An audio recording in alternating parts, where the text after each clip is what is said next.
Hi, welcome. It's Mary Ellen McGonagle here with your weekly Edge show for Saturday, March 19th. Today, we are going to go ahead and take a look at some of the more impactful news that drove price action last week. From there, we'll take a look at where the broader market indices closed. We did have a very active week and actually quite bullish. The markets are now in a new uptrend, so we'll review all of that. And then last up, viewer question of the week, and it's all about me sharing a screen that can help you get in front of candidates that are on the move with the broader markets. So let's get started. Take a look at some of those news. First up, the Federal Reserve, in their much anticipated meeting this week, did raise interest rates 0.25% as anticipated. Following the news, Fed Chair Powell did come out and talk very bullishly about the growth in the U.S. economy, and that in turn helped spark the markets to begin the process of reversing the recent downtrend. From there, we did see core inflation numbers were released, and core inflation did in fact drop. This is a metric that the Federal Reserve pays very close attention to as they are on the prowl to fight high inflation. So that was another tidbit of good news. We are still seeing gas, food, and retail prices trend higher, but that core number did drop. Retail sales spending, it did increase in February, however, at a slower pace. Consumers are very fearful of these higher prices that are enveloping us. And then we also did see a sharp rise in treasury yields. And this is in response to the bullish move to the stock markets. There was an exit out of those safe haven treasuries. And then also the Federal Reserve's lifting of interest rates push those bond yields higher. We are on track next week for durable goods orders data to be released, also consumer sentiment, and then Fed Chair Powell at the beginning of the week will be giving a speech. Investors will be very closely watching for any further hints as it relates to interest rate action. The markets this week, I did mention they turned positive, and that was in the way of posting what's called a follow-through day. And this is part of my system that I learned from my many years at William O'Neill and Company. When you are on the lookout for a market's downtrend to reverse, you will want to see this follow-through day. And we'll get into that further as we move on. From here, let's take a look. Where did we close the week in the markets? And here we are with a daily price chart of the S&P 500. And the good news is we did close above this red 50-day simple moving average. Very constructive. Your outside momentum indicators, your RSI, and your stochastics are above neutral, trending upwards, so in positive territory. Next area of potential upside resistance is this blue 200-day simple moving average. A break above that would be even more constructive. That follow-through day that I shared with you did occur on Wednesday with this price action, the index trading higher on volume that was higher than the prior day, and it was enough to confirm that the markets are currently now in a new uptrend. Let's take a look at the Nasdaq. This tech-heavy index was up the most, up 8.1% for the week. Of course, we had been in bear market territory again. However, coming out of that with that 8% rally, closing just above that 50-day simple moving average, your outside momentum indicators are constructive, and the Nasdaq and some of these areas in tech are also in confirmed uptrends. So good news there. Let's go ahead and take a look behind the markets at these 11 sectors in the S&P 500. And this is a 2-month daily price chart view. And I've gone ahead with this list and added a relative strength indicator, sorted it in descending order. I want to see where is that relative outperformance, those industry groups and sectors that have turned bullish by breaking above each of these simple moving averages. And first up is healthcare. the most constructive looking of these underlying sectors. We can see it was earlier in its advance and has now broken back above each of these simple moving averages. Your shorter term moving averages are now trending upward, quite a bit different. We're going to take a look at the technology sector as a contrast, but we can see that healthcare is up here at the forefront and in positive territory. From here, I'll share with you a couple of the underlying sub-industry groups in healthcare, but I will tell you a number of large cap pharmaceutical stocks are in uptrends. From here, let's take a look at industrials, which have also broken back above each of their moving averages. A lot of movement here in the way of heavy construction type stocks, but also transportation stocks on the move, and that's airlines and truckers. So good to see these sub-industry groupings in the markets trending higher. Basic materials, this is going to be all about certainly these chemical stocks, gold and other materials also trending up above each of its moving averages. So of course we do always want to be aware of some of the areas that are not quite as bullish, but certainly are in the throes of reversing their downtrend. So here we can take a quick look at the XLY, consumer discretionary. This was the top performing sector, up 9%. A lot of that having to do with Tesla and Amazon, up double digit. And we can see that the XLY consumer discretionary has closed just above that 50-day, and the RSI is above 50 in positive territory. We're getting that nice bullish indication with the black line up through the red on the MACD. We could run into traffic here, but certainly very constructive. So from here, we do want to go ahead and take a look at some of these sub-industry groupings beyond these sectors.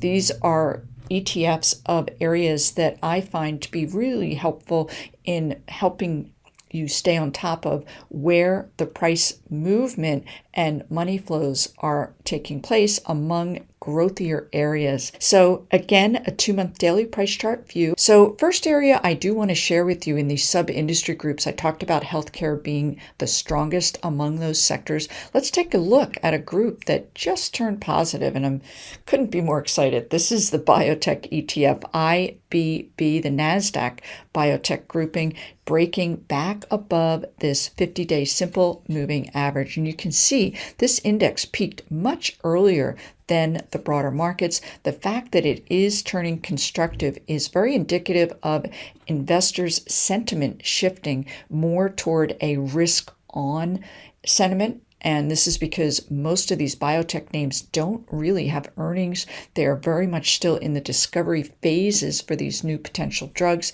So you aren't getting that confidence that you would in a staid blue chip growth stock. So good to see a move into this area, quite constructive, really quite early. So some other areas that I wanted to highlight as it relates to healthcare is IHI. This is the U.S. Medical Devices ETF, a high growth area among healthcare. And we can see it had a nice sharp rally up over 8%, trending higher.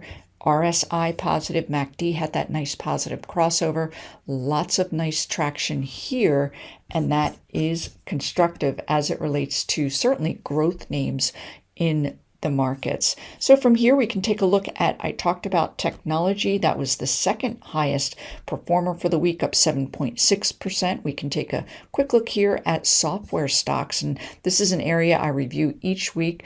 Ever so hopeful that we are finally reversing this downtrend, because once software stocks come into play, they really have historical precedence of outperforming the broader markets. So we're not quite out of the woods yet. A break above this red 50-day simple moving average would be quite constructive, but there are some stocks that have already done that, and we'll go ahead and share that with the question of the week.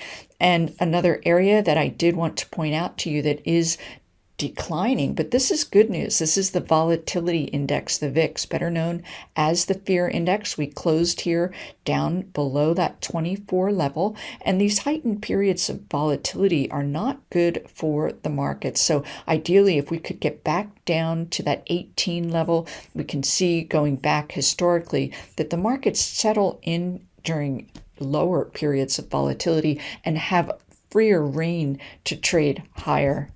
So from here, I did want to share with you the heavyweight FANG stocks, those names that really incorporate heavy weightings in both the S&P and the Nasdaq, we are going to need to see these heavyweights outperform and turn constructive in order for the broader markets to continue their ascent. So among these names, again, I've added that RSI in descending order, and take a look up here at the forefront. Amazon up 11% on the week. We did experience this potential double bottom formation, although we did undercut this prior low, but we are breaking above these moving averages, and a break above that 200 would be quite constructive. From here, I'm just going to share with you what you can be really helpful as far as tracking names that have had these big double-digit moves. From here, I'm going to take us to an intraday 1 hour price chart. Not my normal go-to, but in this environment, really quite helpful. So with this move into Amazon, you can see the rally at the beginning on Tuesday when Amazon turned positive. So as we continue to remain above this 5 and 13 hour simple moving average, the uptrend is very much in play. However, with this overbought position on the RSI, look for a pullback. And upon that pullback, you will be on the lookout for a break back above the shorter term moving averages with the positive RSI as a new buy signal. And this is going to be true of many of these names that have had these explosive moves last week. Let's take a look at a couple of other names here. Tesla in the throes of reversing its recent downtrend. A lot of talk with high gas prices that we could see a continued move into electric vehicles. Tesla closed just above this 50-day simple moving average. Very nice high volume characteristics that point to further upside with Tesla. So from here, viewer question of the week, I'm going to share one of many screens that I run on a very regular basis, but this screen is going to be very particular to where we are in the current market. So from here, we're going to take a look at a screen that is very valuable given the current dynamics taking place in the markets. We are looking at a software called Finviz, but the metrics here are very simpler and can be used on really any kind of trading platform. Quite simply, I needed to see the stock's price today on Friday cross above that 50-day simple moving average. The other characteristic that I wanted to see is that the relative volume was quite high, so really 100% higher than its average. So high volume, break back above its 50-day simple moving average. So let's take a look at the results down here, because from here I like to sort that list by market cap. I want to get in front of these higher quality, more liquid stocks that are just now turning positive. So as we scroll down from here, I will share with you a couple of names, because another metric that I want to see is that today's price percent change is higher than the broader markets. The S&P 500 up 1.7%. So I want to see that particular stock breaking back above that 50-day on above average volume. So from here, you can scroll down, hover over the ticker symbol, take a quick look at that particular stock. One name that really caught my eye was a semiconductor stock, ASML. So from here, we can take a look at the stock using stockcharts.com. And here we are. This is the break back above that 50-day simple moving average on heavy volume. RSI is positive, and you had that nice positive MACD black line up through the red crossover. Stocks trading at about 680. Next area of upside resistance potentially here at 747. So a nice possible rally attempt from there. So let's go ahead back to the stocks that traded above their 50-day simple moving average today on heavy volume, and that did trade the day higher than the broader market. So as we drill down, we can take a look at a software stock that also looks very compelling from my work, and that's Salesforce. Heavyweight name, certainly in the Dow Industrial Index, but also among software stocks.